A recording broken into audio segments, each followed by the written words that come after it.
Баршаңызға сәлем достар. Арнамызға қош келдіңіздер.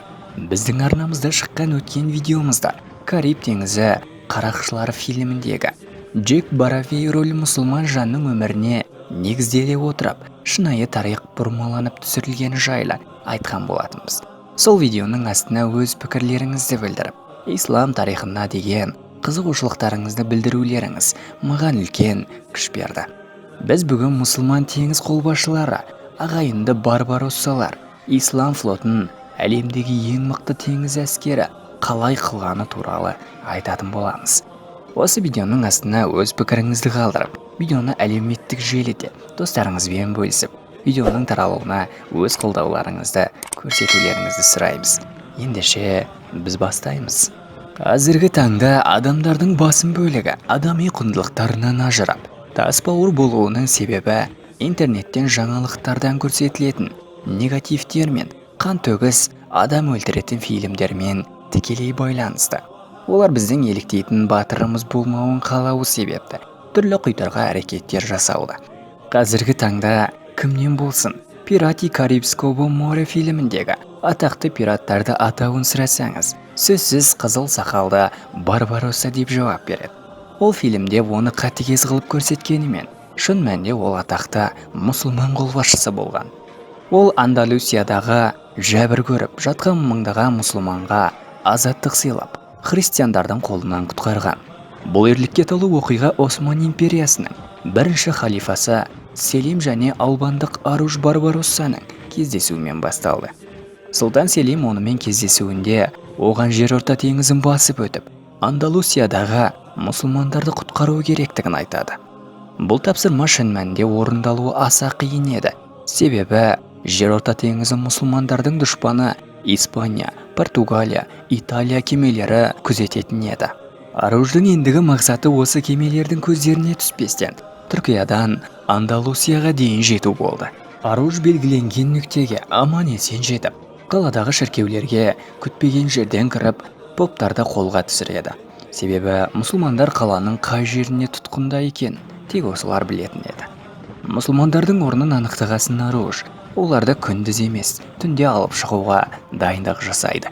Себебі қаншама уақыт тас қараңғы түрмелерде болған жандарды бірден жарыққа алып шығу аса қауіпті болды.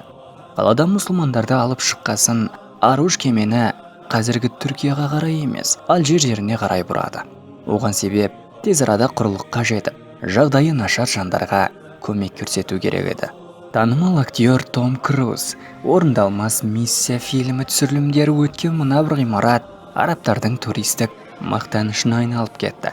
Ал шын мәнінде нағыз орындалмастай көрінген миссияны шындыққа айналдырып, жерорта теңізін басып өтіп, жау ордасына өз аяғымен кіріп, мұсылман бауырларын аман сау алып шыға білген Аруш Барбароссаның ерлігі шын мәнінде арабтардың біздердің мақтан тұтуға тиіс дүниеміз емес пе? Сол сәттен бастап Аруждың осы бір ерлігі бүкіл Еуропа халқының аузынан түспейтін әңгімеге айналды. Оның шын есімі негізінен Аруж еді, бірақ оның қызыл сақалы болғандықтан итальяндықтар оны қызыл сақалды деген мағынада Барбарос деп атады. Кейін арада уақыт өте келе жұрт оны Барбаросса деп атап кетті. Аруж жорықтарға өзінің бауырларында бірге алып жүретін болған. Олардың есімдері Ысқақ, Ильяс, Хосров. Кейін ел арасында Хайреддин деп аталып кеткен. Ильяс жорықтардың бірінде қайтыс болса, Хайреддин өз жорықтарын Алжирдегі сатқындарға қарсы бастаған. Аруж болса белгілі бір соғыста христиандарға тұтқынға түсіп қалады. Бірақ сәтін салып ол тұтқыннан қашып құтылып, Италияға бас сауғалап кетеді. Кейін ол осы жақтан бір кемені басып алып, Алжирге аттанады. Испандық кресшілер Алжирдің сатқын билеушісінің көмегімен Тлемцен қаласына шабуыл жасайды. Бұл қаланы әйгілі Аруж қорғап жатқанын естіген Испания барлық әскерін осы жаққа жұмылдырады. Христиандардың қоршауында болған Аруж осы соғыста қаза табады. Христиандар оны тек өлтіріп қана қоймай, басын найзаның басына іліп, бүкіл Еуропаны аралап шығады. Сол бір көріністі көрген Еуропа халқы бүріктерін көкке лақтырып ерекше қуанады. Себебі олар Аруждың ерліктерін естіп, білетіндіктен одан құдайдай қорқатын еді. Ислам аруждай тұлғадан айырылғанымен олар мұсылмандардың рухын сындыра алмады. Себебі алла жолында бір батыр өлетін болса, оның орнын басатын жан міндетті түрде табылып отырды. Аруждың шала қылған істерін бітіріп, ислам діні жолындағы ұлы жорыққа ендігі уақытта Аруждың туған інісі Хайреддин Барбаросса аттанатын болды. Ол өзі кішігірім флот құрып, Тунисті испандық кресшілерден азат етті. Кейін Осман империясының әскерімен бірлесе отырып, Алжирді жау қолынан қайтарып алады. Олар мұнымен шектеліп қана қоймай, Испанияның тағы басқа бірнеше аралдарын басып алады. Бұл хабарды естіген Рим папасы Павел III Ватиканда христиан мемлекеттерінің құрылтайын жариялап, адамзат тарихындағы ең үлкен флот жасақтайды. Бұлардың бірлесуі себебі Жерорта теңізіндегі күш алып бара жатқан мұсылман флотының көзін жою еді.